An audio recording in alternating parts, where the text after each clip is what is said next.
പ്രതികാര രാഷ്ട്രീയത്തിന് പേരുകേട്ട ആന്ധ്രാപ്രദേശിൽ വീണ്ടും ബുൾഡോസറുകൾ ഉരുണ്ടു തുടങ്ങിയിരിക്കുന്നു.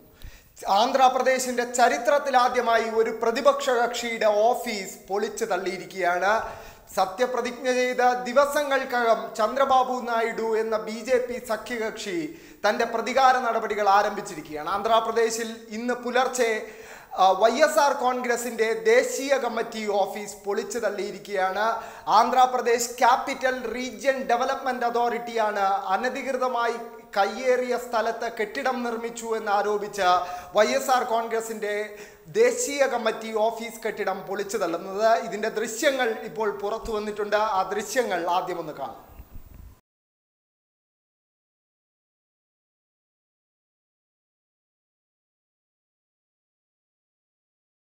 ആന്ധ്രാപ്രദേശിന്റെ ചരിത്രത്തിൽ ആദ്യമായാണ് ഒരു പ്രതിപക്ഷ കക്ഷിയുടെ ഓഫീസ് കെട്ടിടം, അതും ദേശീയ കമ്മിറ്റി ഓഫീസ് കെട്ടിടം, ഇങ്ങനെ പൊളിച്ചു തള്ളുന്ന, ബുൾഡോസറുകൾ ഉപയോഗിച്ച് പൊളിച്ചു തള്ളുന്ന ഒരു സാഹചര്യം ഉണ്ടാകുന്നത്. പ്രതികാര രാഷ്ട്രീയത്തിന് പേരുകേട്ട ഒരു ഭൂമികയാണ് ആന്ധ്രാപ്രദേശെങ്കിലും പാർട്ടി ഓഫീസുകൾക്ക് നേരെ പോലും ബുൾഡോസറുകൾ നീങ്ങുന്നത് ഇത് ആന്ധ്രാപ്രദേശിൽ തന്നെ പുതുമയുള്ളൊരു കാഴ്ചയാണ്. സത്യപ്രതിജ്ഞ ചെയ്ത ദിവസങ്ങൾക്കകം തന്നെ ചന്ദ്രബാബു നായിഡു തൻ്റെ പ്രതികാര നടപടികൾ ആരംഭിച്ചിരിക്കുകയാണ്. ചന്ദ്രബാബു നായിഡു ഒരു ഏകാധിപതിയെ പോലെ പെരുമാറുന്നു എന്നാണ് YSR കോൺഗ്രസ് നേതാവായ ജഗൻമോഹൻ റെഡ്ഡി ഇതിനെക്കുറിച്ച് പ്രതികരിച്ചത്. ശക്തമായ പ്രതിഷേധവുമായി മുന്നോട്ട് പോകുമെന്നാണ് YSR കോൺഗ്രസിന്റെ പ്രഖ്യാപനം. പക്ഷേ നമുക്കറിയാവുന്നതുപോലെ ആന്ധ്രാപ്രദേശ് രാഷ്ട്രീയം പ്രതികാര രാഷ്ട്രീയത്തിന് പേരുകേട്ടൊരു ഭൂമിക തന്നെയാണ്.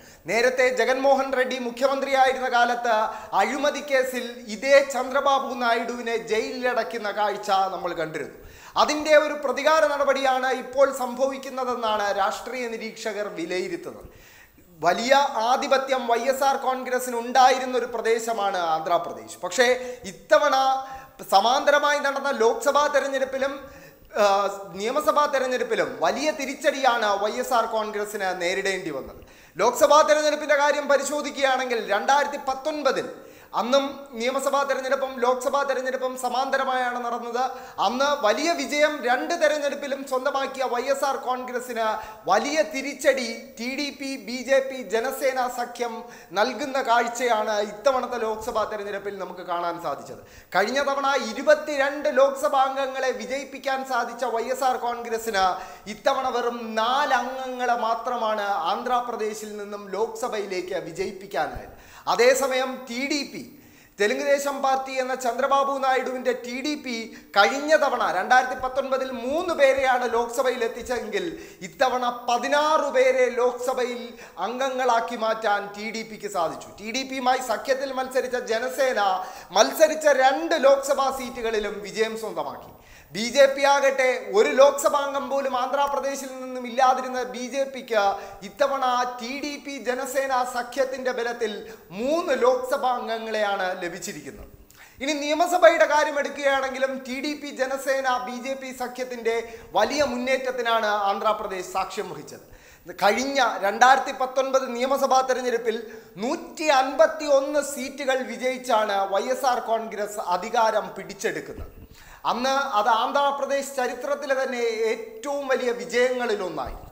ആ ചരിത്ര വിജയത്തിൻ്റെ ഒരു നേർവിപരീതമായിരുന്നു ഇത്തവണത്തെ തെരഞ്ഞെടുപ്പ് ഫലമെന്ന് പറയേണ്ടിയിരിക്കുന്നു. തെലുങ്കുദേശം പാർട്ടി ഒറ്റയ്ക്ക് 135 സീറ്റുകളിൽ വിജയിച്ചു. 2019 വെറും 23 സീറ്റുകളിൽ ഒതുങ്ങിയ പാർട്ടിയാണ് തെലുങ്കുദേശം പാർട്ടി എന്നത് നമ്മൾ ഓർക്കണം.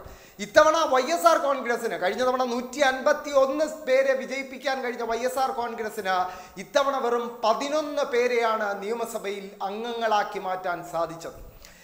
ജനസേനയുടെ കാര്യം എടുക്കുകയാണെങ്കിൽ ജനസേനയാണ് ഏറ്റവും കൂടുതൽ മുന്നേറ്റം ആന്ധ്രാപ്രദേശിൽ കാഴ്ചവെച്ച പാർട്ടി എന്ന് പറയേണ്ടിയിരിക്കുന്നു. 21 സീറ്റുകളിലാണ് അവർ ഇത്തവണ TDP BJP സഖ്യത്തിന്റെ ഭാഗമായി മത്സരിച്ചത്. ആ 21 സീറ്റിലും വിജയം സ്വന്തമാക്കാൻ പവൻ കല്യാൺ എന്ന തെലുങ്ക് സൂപ്പർ സ്റ്റാറിന്റെ പാർട്ടിക്ക് സാധിച്ചു. BJPയും ഭേദപ്പെട്ട പ്രകടനം പുറത്തെടുത്തു. കഴിഞ്ഞ തവണ ഒരു നിയമസഭാംഗം പോലും ഇല്ലാതിരുന്ന BJP ഇത്തവണ 8 നിയമസഭാംഗങ്ങളെ സ്വന്തമാക്കി. എന്തായാലും ആന്ധ്രാപ്രദേശ് രാഷ്ട്രീയം മാറിമറിയുകയാണ്.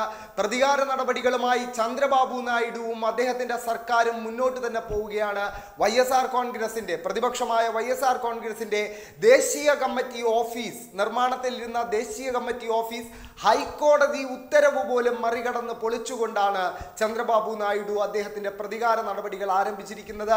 ഇനി വരും ദിവസങ്ങളിൽ ആന്ധ്രാപ്രദേശ് രാഷ്ട്രീയത്തിൽ ആരൊക്കെ അറസ്റ്റിലാകുമെന്നും ജയിലിലടയ്ക്കപ്പെടുമെന്നുമുള്ള കാര്യം കണ്ടു തന്നെ അറിയേണ്ടിയിരിക്കുന്നു.